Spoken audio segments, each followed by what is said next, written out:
And we have to say Goti to the live stream, so we got that. Helsinki, hello, Emmy. Boston, hello, Christine.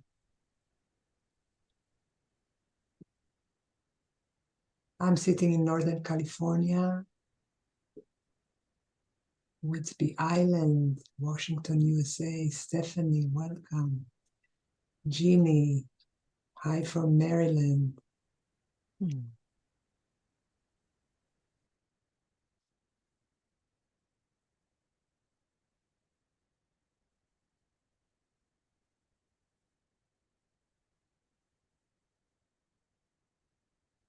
Tennessee, hello, Patricia. And Lynette in Chester, Northwest England.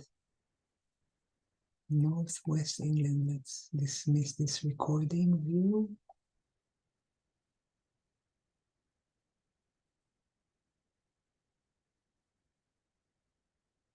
So we're beginning to see a pattern from a few continents. It would be lovely to see more. Kauai in Hawaii. Kelly, welcome. Vermont, Sigrid, welcome. Yatahira in St. Croix, Virgin Island.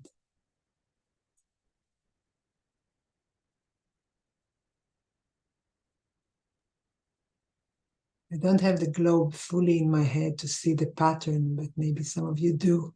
Maybe sometime we need to do a graphic of that. Thank you, Diana. Yasmin, if you can make me co-host. And I want to add to our global hug that we are feeling here with everybody. Catherine, our Maori wisdom keeper, who is right now in court for standing up for indigenous rights there in Maori land, New Zealand, Aotearoa.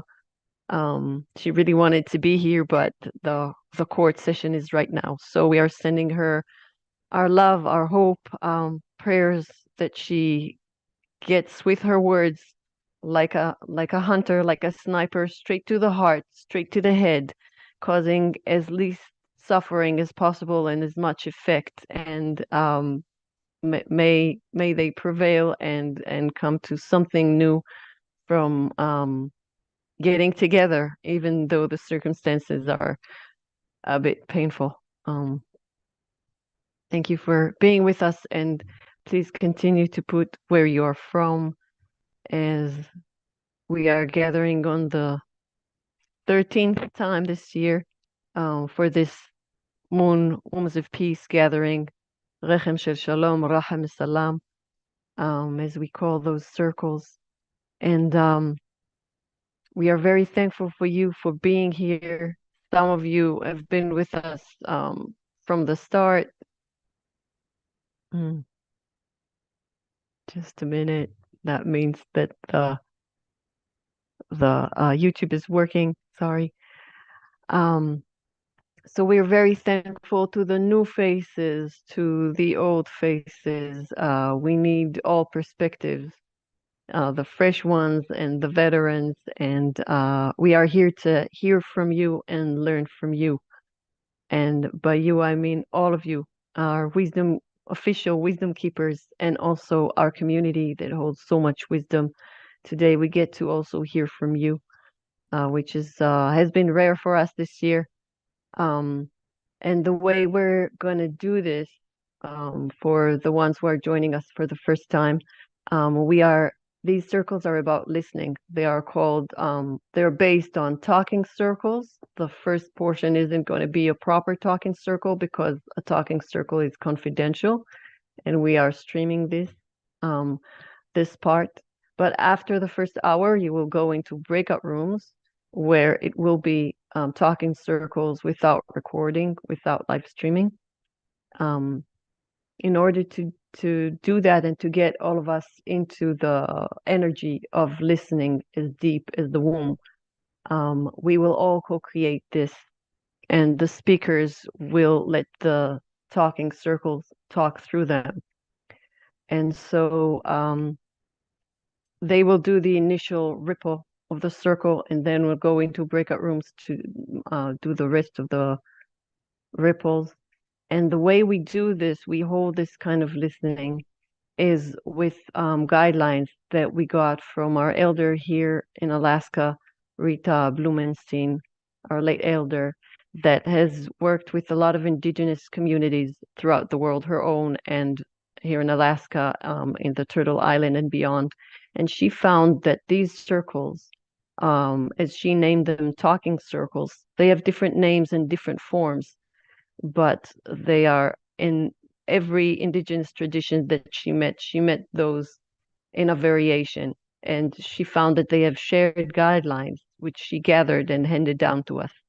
And I'm going to read them to you. And once we all agree, we can begin. So the first thing is we speak and say these guidelines, just like when you invite people over to your house for a shared meal, you set the table, even if everybody knows where their plates are. So this is us setting the table. So this is a talking circle, which means the circle does the talking. We are doing the listening. We listen and share with respect. This is a potluck of offerings. This is a shared meal, a potluck. As listening, be respectful, please. Even if something doesn't nourish you, it may nourish someone else. So don't push away the pasta. So everyone has to have your pie, but allow different things to be in the same space, in the same realm, on the same table.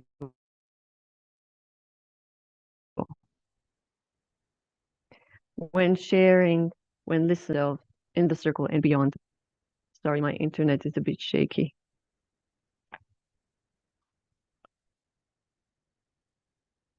Can you hear me fine?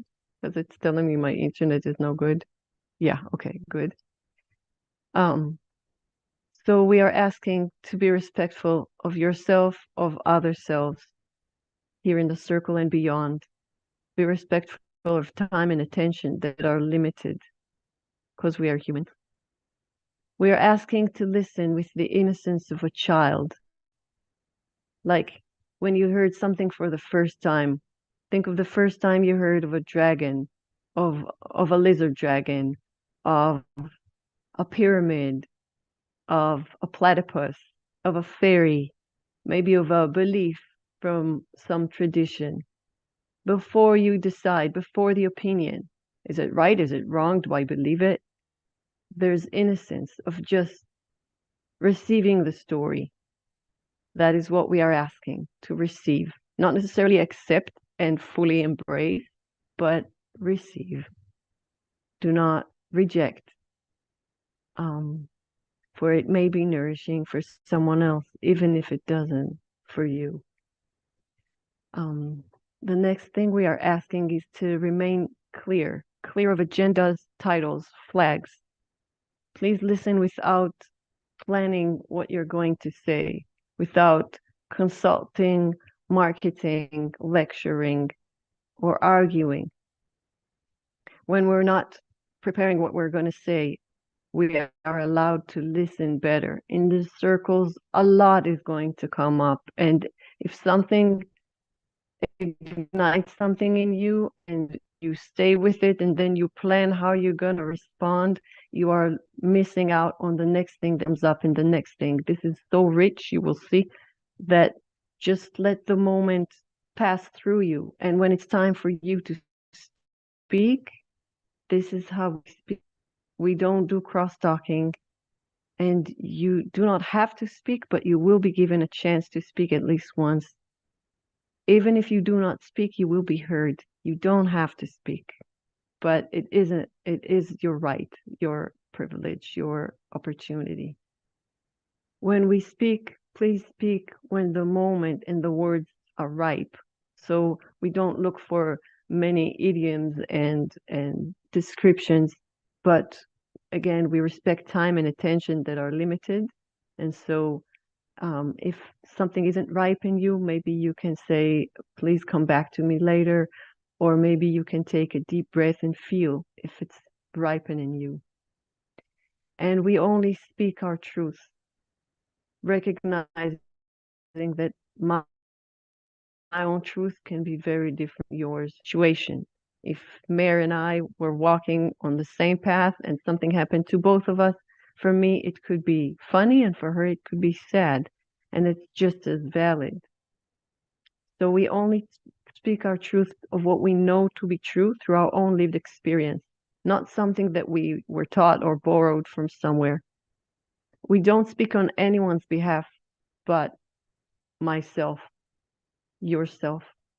Even if someone was with you in the situation, they speak for themselves. Yours. The easiest way is just not to mention names and speak in a singular form about yourself. We ask you to tap into the ability of the womb. Even if you do not have one, you've been in one and you know wombs can do that because that's where we all come from. Even if you hear a truth that is not comfortable for you, believe me, pregnancy isn't comfortable, but we can expand. We can expand and accept someone else, some other truth, a drop of something that someone else gives. We can take in and allow something truly new to be created in us and possibly outside of us. So we are asking all of you to do that. Now, when we'll go to the breakout rooms, we will also ask you to keep everything confidential. What happens in the womb belongs to the womb. And even if you meet someone that was with you at the breakout room at a different situation, do not strike a conversation about something that came up in the circle unless you have permission. Ask for permission for them. And also, when you ask, the answer could be no. Respect that.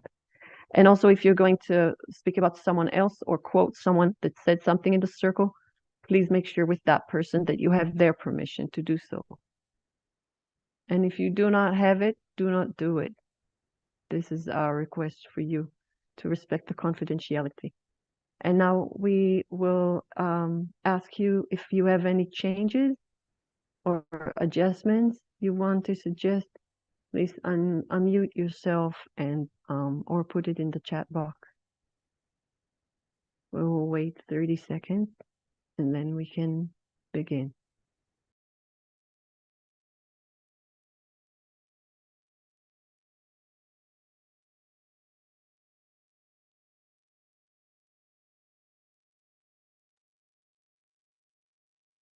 One last thing I do want to mention, in the breakout rooms, we will have one room that will be in the Spanish language for all genders. So if we have Spanish speakers, please, if you can write to our host, our Zoom host, Yasmin, please write privately to her. You click on her name in the chat and then you can write to her Spanish, in which she will put you in the Spanish room. And the other thing that we have is a room for women only. If sometimes there are women who feel safe to share in such an intimate circle only with women. So that will be Diana's room.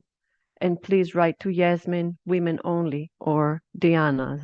And then we know that this is where you would like to be. For everyone else, we will just randomly go into rooms. They will be in English and they will be all genders.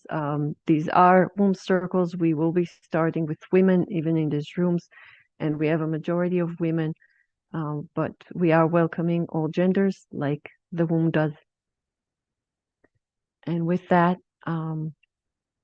I would like to ask Celine and the Shipibo Konibo community to please take us into the opening prayer.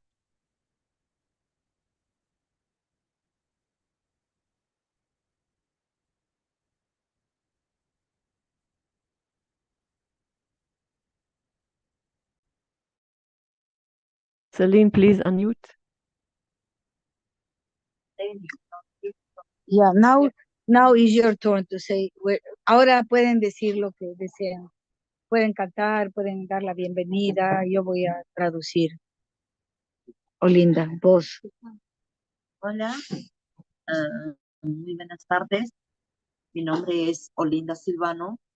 Mi nombre en Shipibo es Rishinhawe. Soy de la comunidad Cantagallo, vivo acá. Soy artista tradicional. Nosotros trabajamos con el arte amazónico, haciendo nuestros diseños túneles, así como esto, ¿no? De eso sobrevivimos. El arte nos da oportunidad para sobrevivir, para hacer estudiar a nuestros hijos en la universidad, ¿no? Y no tenemos otra profesión ancestral.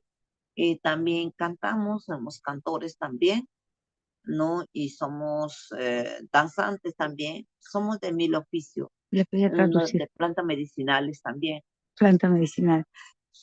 May I translate, or you have a translator there? No, please translate, Celine. Okay. She says her name is Olinda Silvano. Her name in Shipibo sounds Reshiñabe, ¿no? Tu nombre es Shinhabe. Her name in Shipibo is Shinhabe. She says we are an indigenous community. We live here in Cantagallo. And we use these medicinal plants, and we also have this art you are saying right now, because we are survivors. She says we survive from this art, and we are trapped here in the big capital. There is a shanty town. There is a very poor conditions here for health. She mentioned that the children are sick. The community is in a struggle by suffering. The prosecution of the government for this land is prohibited to be occupied, but what we do is we maintain very strong community unity for being in the future, for give to our children a better future. But we still very united and very attached to our traditions and to our culture, and we use medicinal plants for that, but it's not good enough. We need more resources. But she says that through this art she mentioned, and the singing, she sings, canta, and also he sings. Now let me introduce you with Hamilton. Hola, buenas tardes. Bueno, mi nombre es Hamilton Martínez, soy ahora nuevo presidente de la asociación. Bueno, un saludo de acá de Perú. Solamente quería agradecer a la doctora Selene y Penny que nos está apoyando en las medicinas, que nos están colaborando, ¿no? Rocío. Buenos días a todos.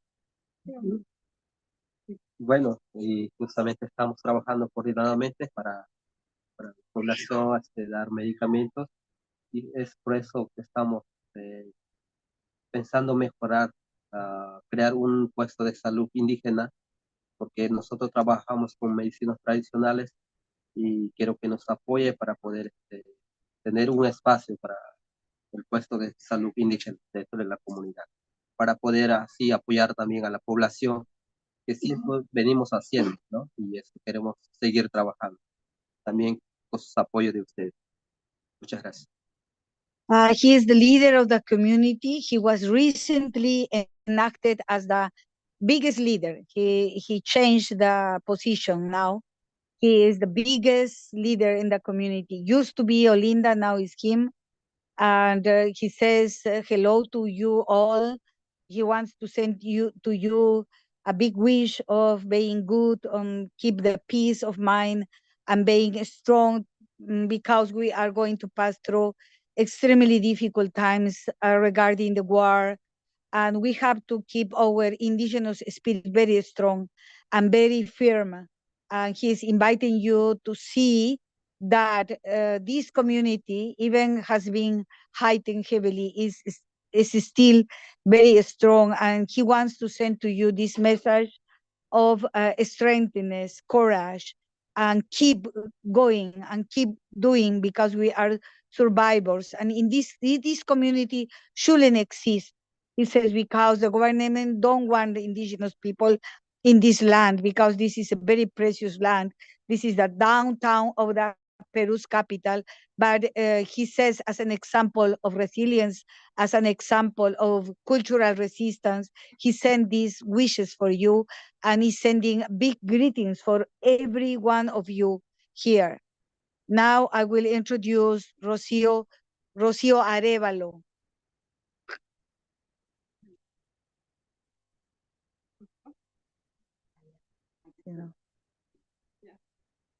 ¿Apareces ahí? Ahí sí.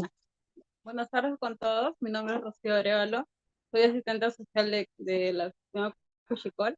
Y bueno, les agradezco a todos los que me están viendo por el apoyo que nos quieren brindar construyendo o apoyándonos con el centro de salud o mejoramiento del centro de salud o el puesto de salud para la comunidad de Cantagallo. Sí lo necesitamos bastante. ¿Por qué? Porque es lo primordial en toda la población. Es una población vulnerable que necesita de mucho apoyo en el tema de salud. Hay bastante necesidad en niños, adultos y adultos mayores. Requerimos que por favor nos puedan apoyar y les agradecemos a todos por su apoyo que nos quieren brindar. She says, my name is Rocio Palomino. She is the traditional nurse, I can say, or is the only healthcare worker inside the community, and she wants to send big greetings to you and blessing this ceremony and this meeting. And thank you so much for including us as indigenous. We never receive this dealing. We never receive this type of invitations. It's the first time.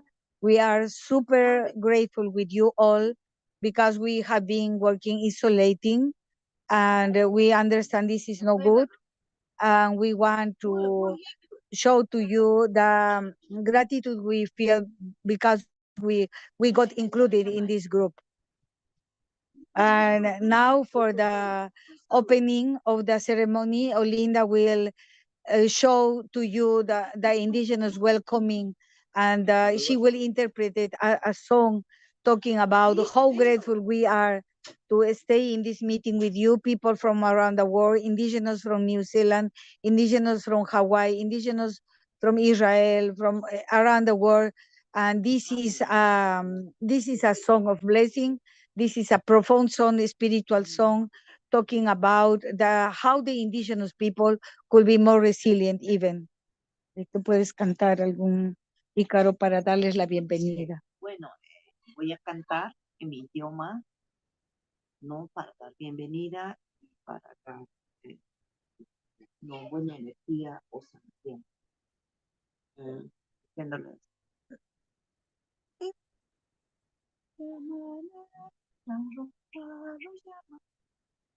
Mato kai, no kui bishi, no kui bishi. Canta juga mago, canta ga juga mago. Wajane no hakanga, wajane no hakanga. Laskanes kashamani, laskanes kashamani. Mai masana, inka mai masana. No maputa, uyo kaini. No maputa, uyo kaini. No mapo, shawuya vino mapo. Uranas kataika, mato ishono kake, no kuhoi biribi, mato ishoma. Hakiwa, no wakaya hakiwa. Dios hanenko, ramato yukatai. Dios hanenko, ramato yukatai. Bueno, gracias. This song has the meaning of giving to you the profound and the deep spirit of the Shipibo, Conibo, ethnic group, and saying thank you for inviting us and keep inviting us because we have been very isolated. We just have the few people contribution like Penico and Celine Manga, she says, and that's so good for us to be here. I'm blessed to you all with this song. Thank you for your presence in this meeting. And she blessed all of you, and she blessed the purpose of this meeting, and she has blessed also each of you in the reality. And now Thank you. Hamilton is going to perform another song. Hola, yo también quiero hacer un canto de nuestro, como quien hacer la bienvenida y también dando la buena energía.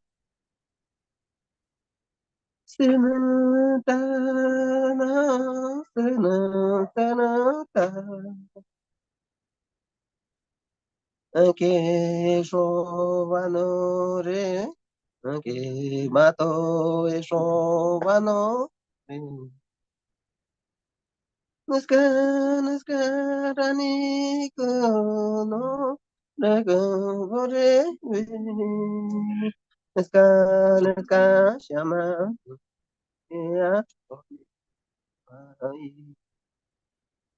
Gracias. Thank you. Thank you. Thank you. Gracias. Gracias. Thank you so much for the reminders that any encounter is a co-creation. And thank you so much for co-creating this with us. To Yudelin, to the Shipibo Konibo elders, thank you for joining us. Thank you for reminding us of the resilience and the gratitude. And the elders here in Alaska say that when women come together in true sisterhood, new healing can begin. And this is a part of what we are trying to do in these circles, to remind us all of the forgotten feminine. We all were in the womb. We all forgot the womb, got out of there. We don't remember. And we forgot the whole feminine side with it. We are trying to remember it, to remember that we don't need to fight over limited resources, but we can expand and accept our other selves and so much more that the womb can teach us.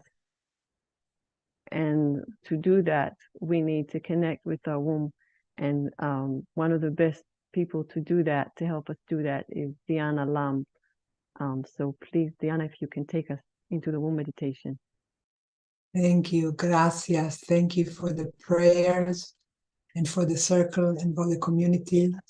I'd like to start with kindling the light as we always do. You have one that you want to light, please do. And again, my light has gone off. I'll have to start another match. Interesting, it happened last time as well.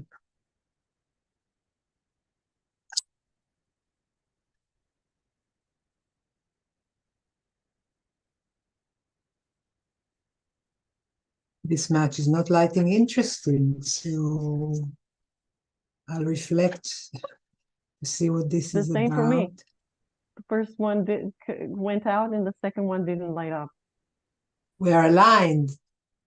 That's what it's showing us. Okay, here is third one lucky.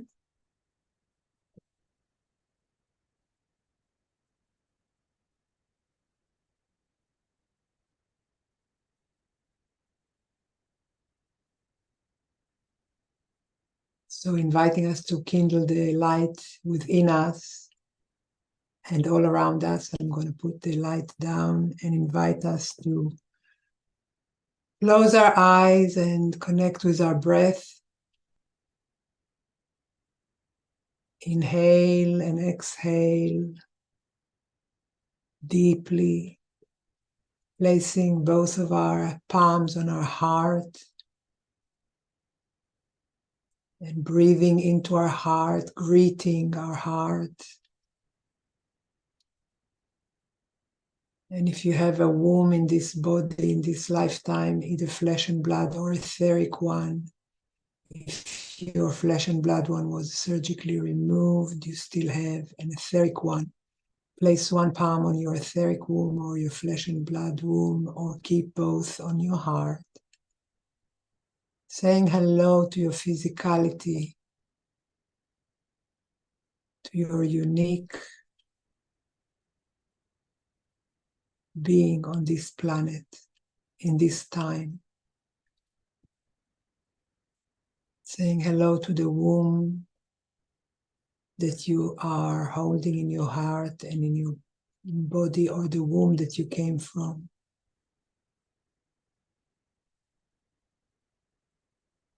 And inviting us to remember a cycle ago, a solar cycle ago, a year ago, December last year, last winter if we are in the northern hemisphere, last summer if we are in the southern.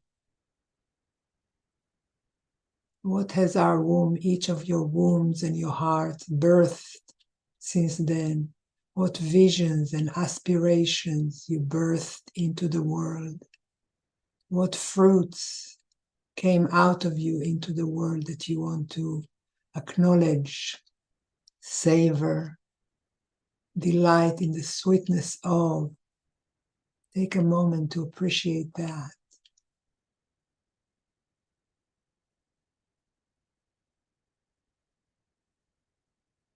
And a moment to release that which you have birthed, which has grown in the shelter of your womb and heart, and were birthed into the world, releasing that gift from your depth to do its work in the world.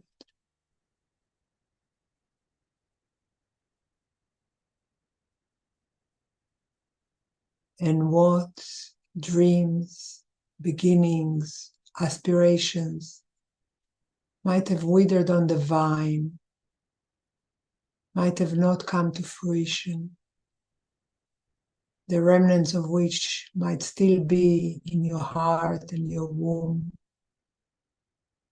It's time to release them. It's time to let go.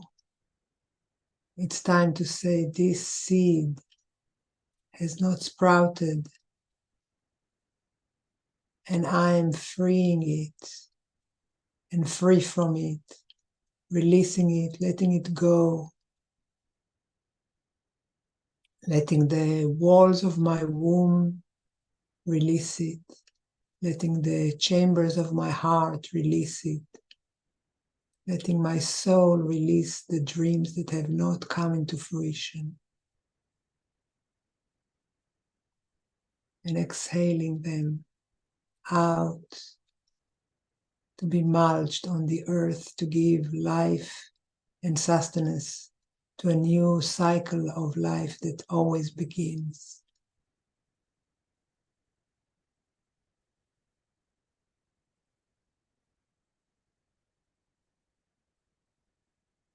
And having released that which we have birthed and are delighted with, and having released that which we have not been able to sprout, and let that go,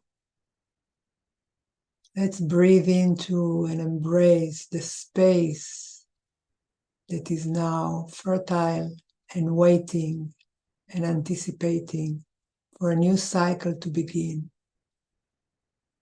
The space in our womb, the space in our heart, the space in our soul is ready for a new dream.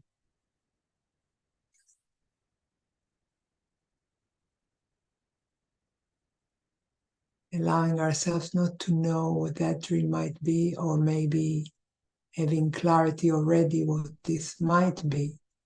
Either way, being in the anticipation of this moment, and with allowing the freedom of what may come to come in its own way as Spirit guides it.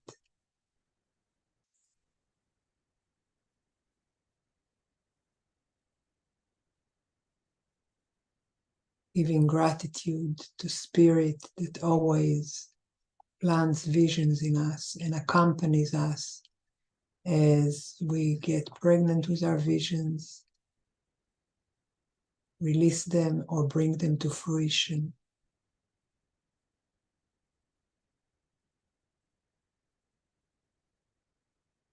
And breathing this gratitude in and breathing this gratitude out into the world. Returning with our eyes closed into this moment. Allowing your hands to either stay where they are or come to your sides or to your lap as they wish. Keeping your eyes closed and reconnecting with the circle, with your physicality, with your surrounding. Imagining with your eyes closed what would be the first thing you would see when you open your eyes. Wiggling your toes and fingers to come more and more into your body, into this moment.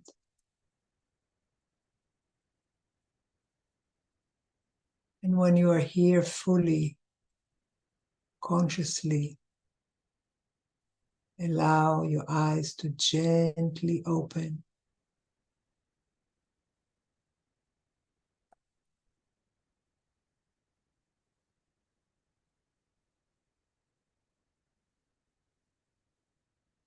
And welcome back.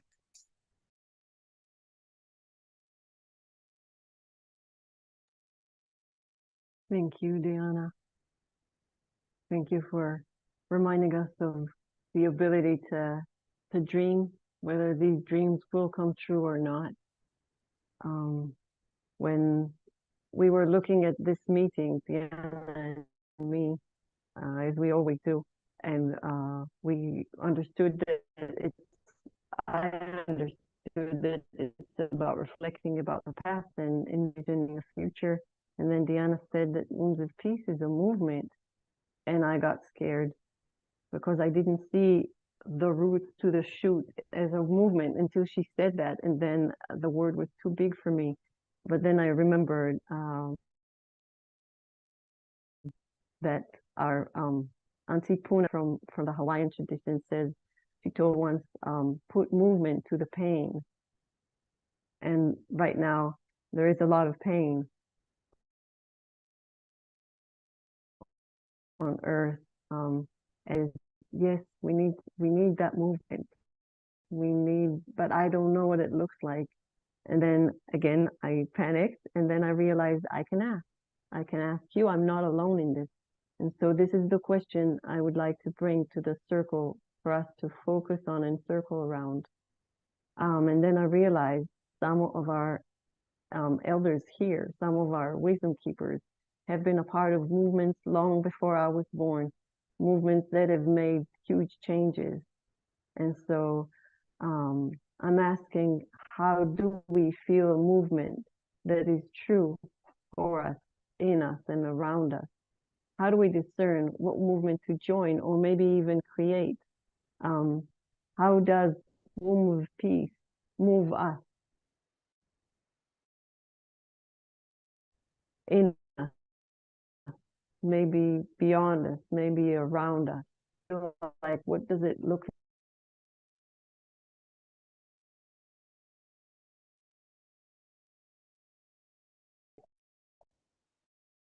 What does it mean to you, movement, from the root to the shoot? How does the Womb of Peace move us? How do we move with and from a Womb of Peace? And what is the connection between these words, movement, womb, peace? All of these are possible questions. Something else might come, as these circles often do. And so, Iya, may I ask you to speak to whatever comes through you to us, please. Greetings from St. Croix, Virginia. There's a lot being asked here in this multiple questions. I don't think that I'm capable of answering all of that at one time. But knowing that the womb is this creation of all, and she continuously creates herself and manifests on a daily basis if we're paying attention. And our womb that we carry in our human bodies is womb reflected in the earth around us. And my question is finding, not a question, but finding that right relationship, returning to that right relationship. And what comes to me from the practice of African indigenous women, and we may not know that because the obstruction that occurred during the diaspora of African cosmology and African spirituality. I think that is one that we truly don't dive into or know much about. But one of the practice where we have in common as women, we always had a sacred lodge, our sacred hut that we were tied to in that potent time of women when they carried the menses or when they're pregnant. And the purpose was to go there and know that you was bringing new life into the world. And you welcome that new life and you set in the sacredness of that new life. And it feels to me when we're thinking about weaving ourselves back into this place, a womb for peace, a womb healing, that we have, first thing that comes to me is finding that way of forgiveness. Being able to sit with that forgiveness within ourselves and to move back down through our sacred body, our sacra body, what we call sacred energy, that chakra energy, and realize that this open space is where things get disrupted, whether it's through molestation, whatever, it gets disrupted if it's not tenderly taken care of. And one of the things that the grandmothers used to do when the young woman came into womanhood, she taught her that her menses, her blood was sacred, and that the first offering of that blood was back to the earth. That she was part of what kept that earth balanced. And so she found her way back to the earth, and she sat there for whatever that period was, whether it was a 3-day or whatever number of days, she sat with that sacredness of knowing her gift to creation. So she's in co-creation. So it brings back again, when we look from that direction, is it not appropriate that we sit in that place again? But sitting at this time to say, to creation, what we forgot, and forgive ourselves. Forgive ourselves in the way that we brought life into the earth, because some of that thinking, some of that emotional pain that we was carrying as mothers, that pain, that suffering, and that trauma is with us today. It's with us today. So in the heart of man, in the heart of creation itself, our womb cries out now to bring back that remembrance of what it was to be in this sacred phenomenon, and that we can, the mothers, we can go there and sit again in those sacred huts. The grandmothers, because now they pull that umbilical fluid that upward into the heart space, and they connected two hearts, the womb heart and the sacred physical heart together. And she can go there and pray and offer her prayer for the uprightness of what has gone wrong, without feeling guilty, without feeling any shame, because now she knows out of her suffering comes this wonderful wisdom, this wonderful way of seeing, and she now can go back and weave into a new web a new creation on planet Earth. This is, for me, this is the task of an elder. This is the task of women, is to remember and forgive ourselves and weave a new hoop and weave this upright, weaving back into place this soul, this way of remembrance, this way of creation. It is our time. But can we weave a new hoop? Can we weave in a way that we forgive and see our collectedness? Because there's a collectedness of separation. Now we know what separated us. We have our Maya people. We have the people from coming together from all over the planet now. And we know what broken. We know that shattered piece, and now we can weave a new vision, a new humanity.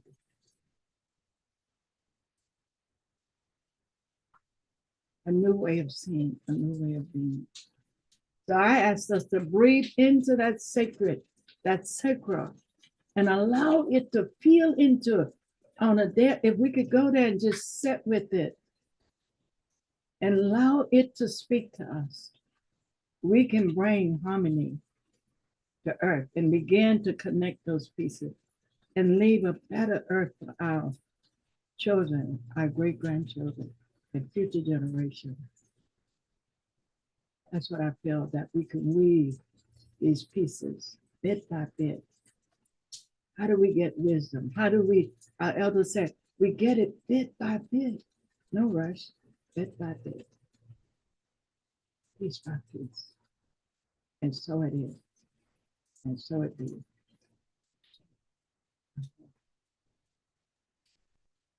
Thank you. Ashe, thank you, Ia. It sounds to me like change the end. Add that little thread at the end, from harm to harmony. So thank you for that reminder. And I just want to remind our speakers that we have limited time because we also want to hear from the community. So it's 6 minutes per speaker, and I will ask Jeannie, can you maybe speak to us? Sorry, my internet is a bit shaky. Thank you. Wow. Let me pick up the thread of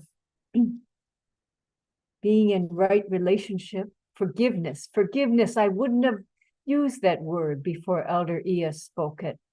And yet, when we forgive, we come into deeper relationship, including with ourselves, including with all those around us, including with the earth. And in the culture that I grew up in, I wasn't taken into a little tent. I wasn't, nobody honored my first period. Let me be clear. Right? It was it was a hidden act. It was an act that you hope nobody noticed, right? And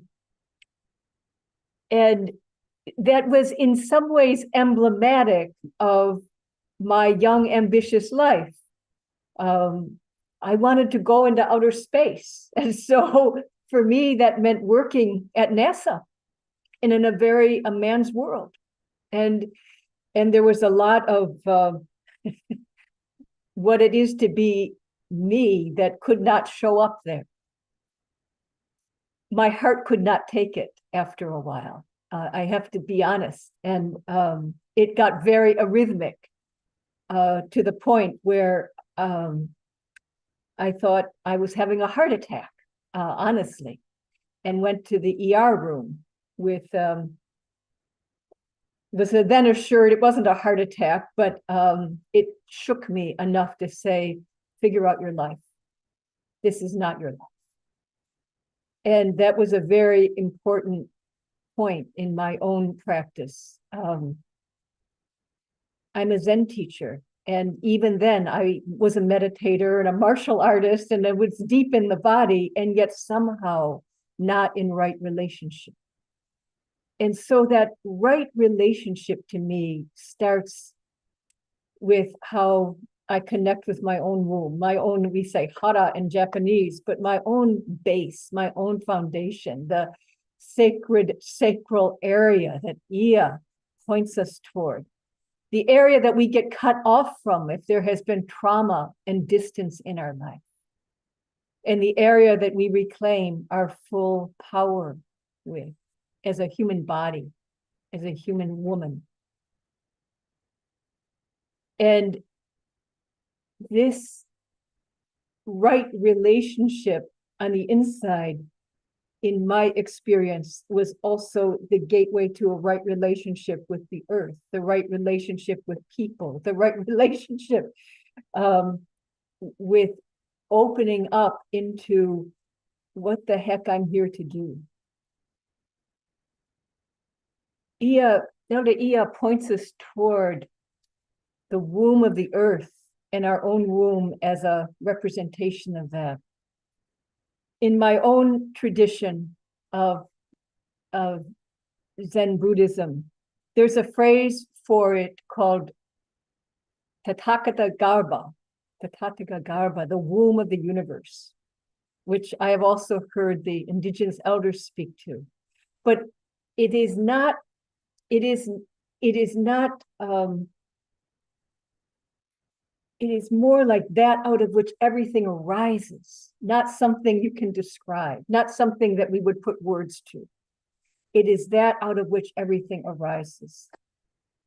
And yet it is through our right relationship, inside, outside, no separation, that we can sense that movement through us.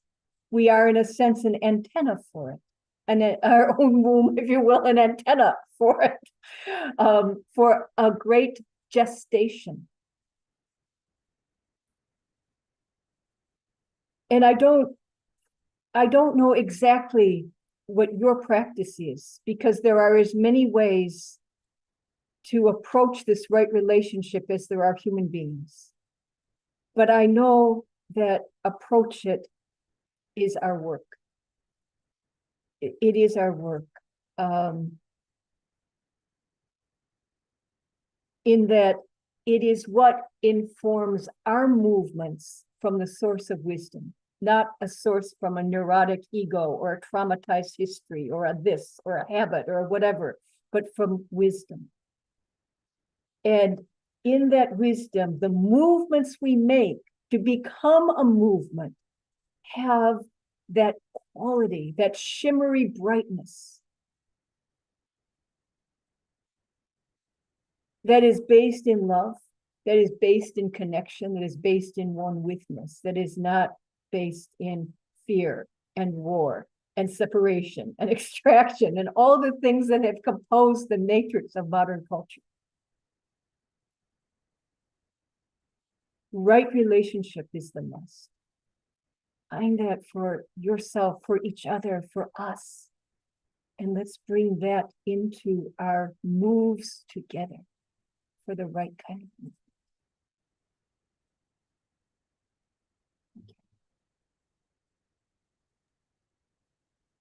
Thank you so much. Thank you, Jeannie, for your openness and honesty to share so deeply and so personally. With that, I would like to ask Elder Suzanne, who's been a part of huge movements. Nowadays, we have activists, and it reminds me, this talk also of forgiveness, that something I heard Josh Shrey has said when people asked him, what to do about the situation in the Holy Land that is keeping everybody so, occupied with it, even though it was in America and the Holy Land isn't exactly in America. And he said, do your activism, protest, donate, march, but then call someone that you truly, truly hate, that you truly cannot stand, and ask their forgiveness. And if you don't do that, then all of your activism is self-righteousness. And Suzanne is laughing, so that's a good start. Take us from there, Suzanne. I told her I'm going to speak for her right now. I'm Helen, and I met Suzanne 42 years ago, and we've worked together for many years.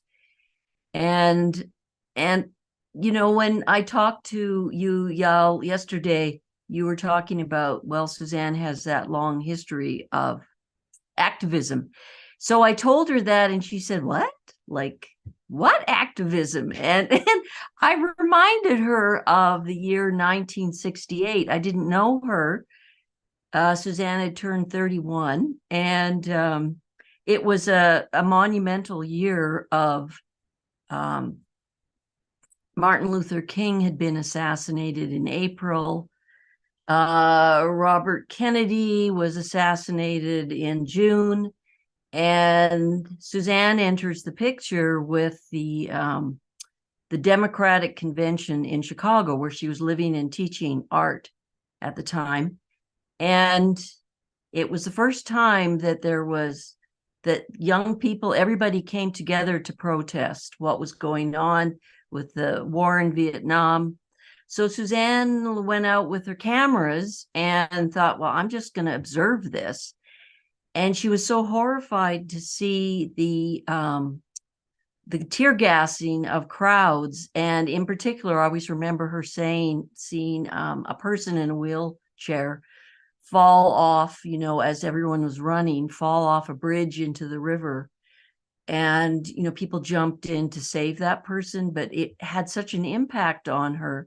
And later, she got together with her parents in Michigan, and they were at a family reunion, and her relatives were just harsh in their judgment that she had even been at this. And her parents, they all went upstairs, Suzanne and her wonderful parents, and they gathered together and said, let's go home. And they never saw their family again. That was it. It broke their family at that point. And so it launched Suzanne into a history of always standing up for when she saw injustice and truth, and always spoke of that Martin Luther King quote, you know, the arc of the moral universe is long, but it bends toward justice. And so I just wanted to hop in there, and those people who would like to talk to Suzanne about some of her experiences can ask her in her breakout room with Yal. And the one other thing that we talked about last night is that Suzanne said she felt strong in articulating her vision, because she always surrounded herself with like-minded people. And she had a foundation of very strong parents, a very good education, being immersed in nature, and a spiritual mentor, all of this before she was 18, who helped guide her to her wisdom today. So she's crying right now. Thank you. Thank you, Helen. It just brings back a lot of memories. And one thing I have to say is that what I was fortunate in growing up is I had very strong parents, and I was immersed in nature. And I was taught from the beginning that every single person, no matter what they're doing, is a human being and is a creation of God. And when I've told some people that, they said, oh, how can you say that about people that kill and I said, your face is horrible. Are you one of them? Oh. And so my upbringing has been the spiritual side of everything that ever happens to you. It's the spiritual side that's teaching you something. If you turn to the Holy Spirit that created you and say, thank you for being with me to teach me this lesson. And that's what has been strong in my upbringing and in my life. And one of the things that I was taught very young by my grandmother was always ask why when someone tells you something and you don't understand it or you would like to know more about it. Always ask why. Well, that's gotten me into so much trouble. Is when I moved to Canada from the States, I found out that people were not really brought up to question why. And of course, there I was saying, well, why? Question why? And they said, well, that's your prying. You're trying to pry into things and this and that. And I say, how else do we learn from each other? Unless when someone is telling us, it could be about a death of a birth they've had, or someone in their family is in jail, or, oh, there's a whole list of things. And I always say, why? And they say, well, why are you meddling? And I said, I'm not meddling. I want to understand why people do things. And that's been the best thing that has been my education, is asking why. I say the same thing here. Why are each one of you here? Same thing. So that's all I want to say is my upbringing has been so incredible. And I just can't thank God enough. And I can't thank my parents enough. And I can't thank all you people enough who've all helped me to be a good person. Thank you. Thank you, Suzanne. And as we said with the Shipibo Konibo people, every encounter is a co-creation, and you're helping us be us. Just like your parents have helped you, and just like we are all helping each other. And as you said, or Helen said, keeping ourselves with like-minded hearts so we remember who we are. And then when, storms and different opinions and different people may kind of try and throw us off it, may we remember who we are.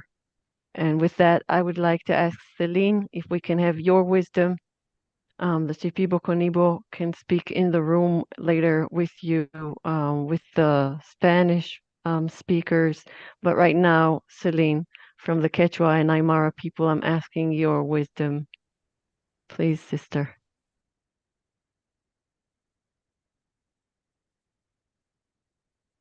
I am super grateful to be here. Thank you for giving us the opportunity to show what is happening in Peru with the indigenous people through this climate change, through these wars. This is a big chance to spiritually show to you that resilience comes from our spirit. So we are very spiritual people, and we encourage other people to keep not in the brain, keep it in the heart, and keep it in the spirit, the hope that we can do much better, and the hope that this is going to be somehow will pass. All these heavy times, all these difficulties we are facing, like in this community. So we are performing some health campaigns. We are providing intercultural education. We want to provide intercultural health services as a sample, as how keeping a strong spirit can make a big difference, and believing in how as a community we are strongest. United we are super strong, and we want to keep this spirit with you all. So unity in the spirit is the secret. And the second one is the unity in the soul, and keep transmitting to next generations our small beliefs and our small knowledge, and try to keep your attention into the youngest generations, because we are going to get finished very soon. And if we have not educate and the new generations on our traditions, in our beliefs, this will be the end of the indigenous groups, of the indigenous communities. And we want to share from where comes our resilience. Our resilience comes from a a strong spiritual life and a strong connection between each another, the Aini, the collectiveness, the community, the trust in the other. And this is the meaning of collective and community healing. We are healing each other. With this, like in this community you are organizing, we are healing each other through a community belief that doesn't matter your race, doesn't matter where you are coming from. We are united here, trying to convert disgrace and poverty in something much better because of the community healing. And thank you for everything. Thank you for inviting us. Thank you so much. Thank you, Celine. And Celine is a healer. She was recognized as a healer when she was 5 by her elders, and went on to be a medical doctor. We met her when she was in Harvard here in the U.S. So she just has this deep understanding of healing, of the body, of the soul. So thank you for reminding us we need each other to heal. And this is also something that the womb teaches us. You can't get pregnant on your own. So Diana, can you speak to us about what comes to you through you? Thank you. Yes, thank you to everyone. And thank you, Celine. I will take it from that place of healing each other and the movement. When I'm thinking of movement in relation to the womb, and the womb is a metaphor, but if we're looking at the physicality of it, the movement that starts life in the womb is the movement of an egg from the fallopian tube into the cavity of the womb. So it starts with movement. And then there is a movement from the inside of my other self to the inside of me. A movement from the inside into the inside. It's still invisible, like the seeds in the earth are planted invisibly in the dark. So is all life that ends up on earth starts with invisible, hidden movements internally and interconnectedly between me and myself, between me and my other self. And then when fertilization takes place, movement never ceases because the seed and the egg become one and start multiplying and dividing and multiplying and dividing. At no point, at no time, the womb life stands still. There is a connection between one moment to the other, one cell to the other, continual movement until the ripeness of time brings that moment in which movement comes from the inside to the outside. And I'm looking at that in relation to visions. Visions are born within us, are exchanged from the depths of my other self into myself, and my depths of myself move inside of me, like the earth moves the life force of the seed inside of her. And then, and only then, that movement comes from the inside out, and then life is movement on the outside.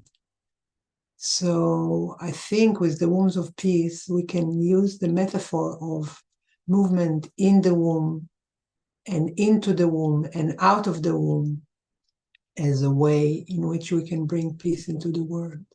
And I know we're short on time, so I'll stop here. Thank you for this dance that you took us through, Diana. That was beautiful.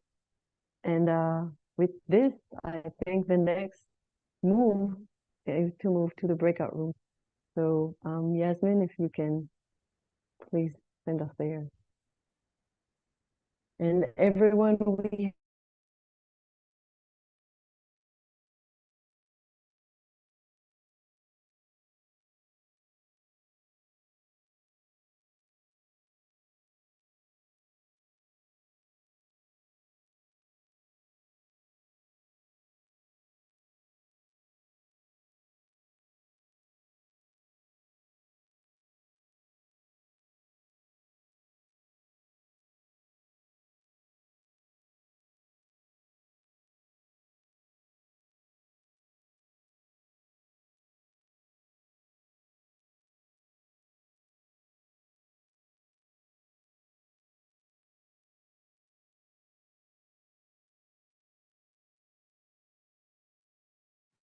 Emily? Hello?